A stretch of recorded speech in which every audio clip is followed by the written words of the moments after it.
What's up, guys? My name is Rob Heaston, and welcome to Real Talk with a Realtor. Today, we're going to talk about building a budget. Let's get right into it.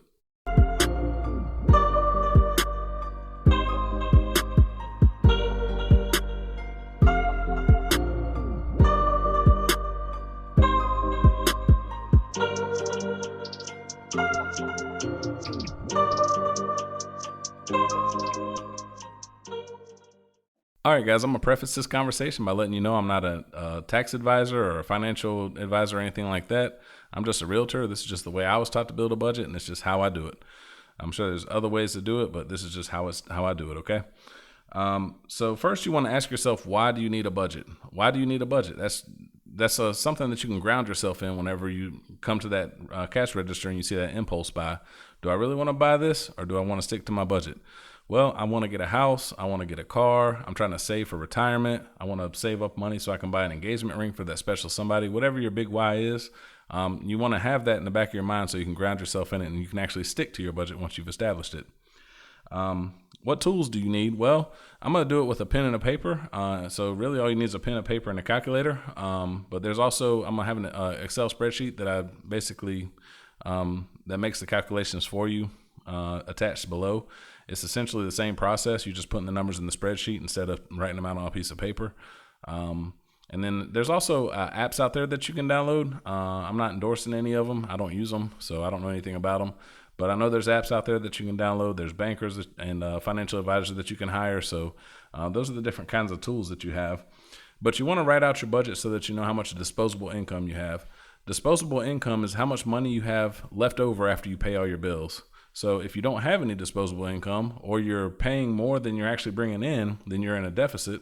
We need to address that. So what can I cut from my spending so that I now have more money than coming in than going out? That's the big thing. The first step of the whole process is to establish your expenses. So I have here a bunch of examples of expenses. This probably isn't going to be all of them for you. It may be close to what you're spending now, maybe way far off. So use your numbers, and make sure you're tracking all your expenses. But this is the general idea. So starting off, I got my mortgage or rent. So it's $900 a month. To get my weekly number, I divide that 900 by 4, and I get to $225 a week. To get that yearly number, I take that 900, I multiply it times 12 months in a year, and I get $10,800. So for my electric bill, it's $200 a month. Now, electric bill is going to fluctuate, right? So what I like to do is I like to take a full year if I have a previous year's data, or just your best guess on how much it is each month, and you can adjust that. If it's higher, then it turns out to be higher, increase it a little bit, rewrite your budget. This is not a one-time thing. You want to constantly assess your budget. But saying that I got a $200 a month electric bill, that means it's $50 a week, $2,400 a year. Water bill's about $35 a month. Divide that by 4, it's $8.75 a week. Multiplied to 35 times 12, $420 a year. It's the same concept all the way down. So let's do gas.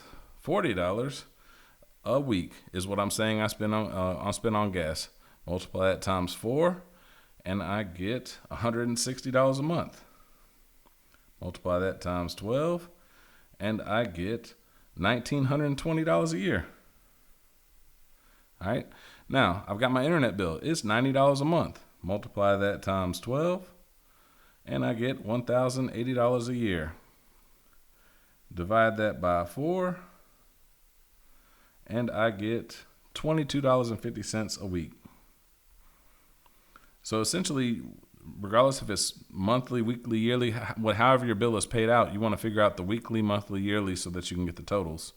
All right, my phone bill is $600 a year. I pay that yearly. I'm with Straight Talk, so I pay for a full 12 months of coverage. That way I don't have to worry about it. Divide that by 12, and I get to $50 a month. Divide that by 4, and I get to $12.50 a week. All right, car insurance. My car insurance is bi-yearly. I pay it in full bi-yearly. It's $1,180 2 times a year. So that's multiply it times 2. That's $2,360 a year. And divide that by 12. It's $197 a month. Divide that by 4. It's $49.25 a week. All right, and that's the concept. You do this for all the bills that you have. Then you want to add it all up. So adding all this up, I get to $558 a week in bills. $2,232 a month. $26,784 a year. This is how much I am spending in bills. This is my weekly, monthly, and yearly bills, right? All right. Step 2 is to identify your income. So we're gonna go off of ZipRecruiter. I got three different sources of income. So I live in South Carolina. I'm in Camden, South Carolina. Realtor here. If you need a house, hit me up. But like I said, ZipRecruiter said the average salary for South Carolina is $48,827 a year. That equates to about $23 an hour, or $731.82 a week after taxes.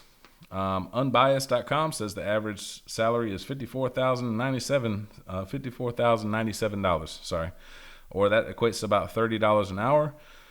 For a 40-hour week, that's about $1,240. Looking at a former employer, their starting pay is $20.85. That equates to about $668.22 after taxes if you're claiming zero. That's where I got all these numbers from. I got the sources down below just so you guys can look at it. But we've done the math to figure out how much we're paying out for our bills. We're going to use ZipRecruiter's $781.82 as an income reference, and I've already did the math out on this. So if I make $731.82 a week, I multiply that times 4. That means I make $2,927.28 a month. If I multiply it times 12, I make $35,127.36 a year. All right. So from a savings perspective, I've always been told to keep about 3 months worth of bills in your bank account. So if something happens, you know that you're covered for at least 3 months.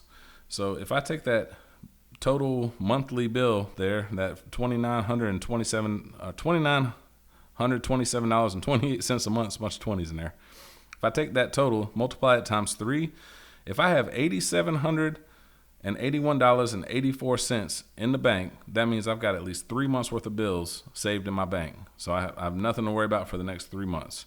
If something happens, I lose my job or whatever, I've got that money right there should cover my bills for at least the next 3 months.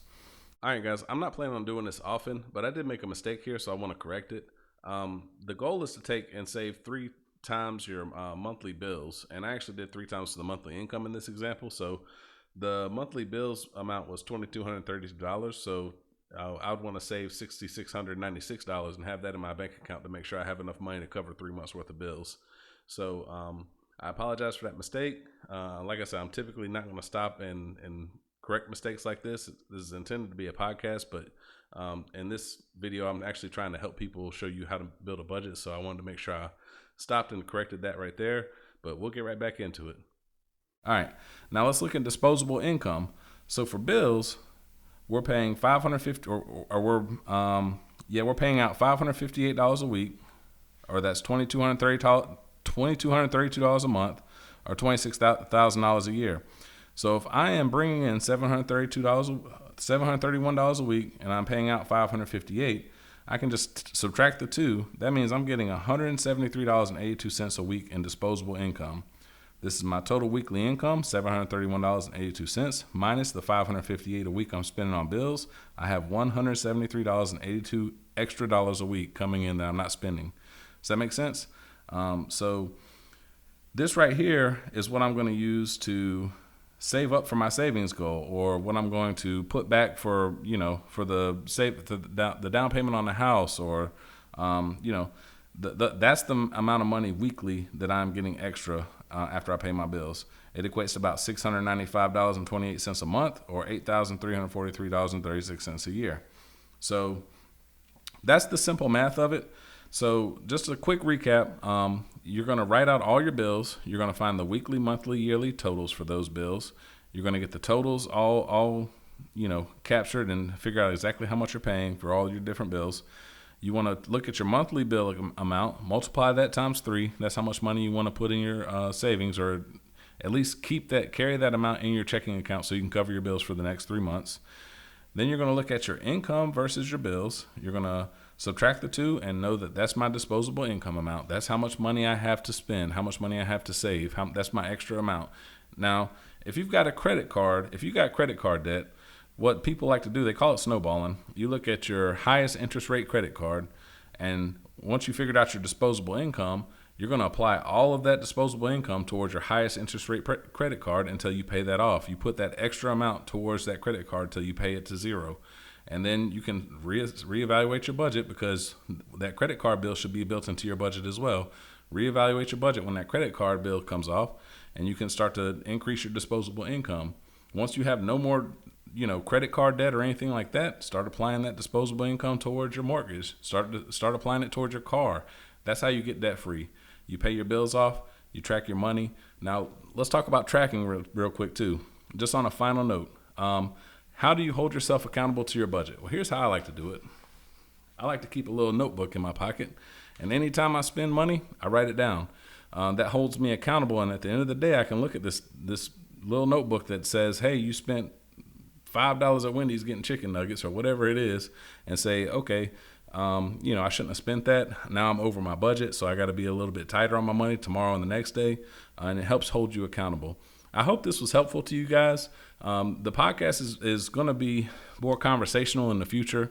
I'm going to have a guest on next week, and we're going to talk through, I'm going to show her this video, and we're going to talk through her budget, and, I'll try to assist her in establishing her disposable income and talking through what we can do with that disposable income to make ourselves a little bit better each day, 1% better each day.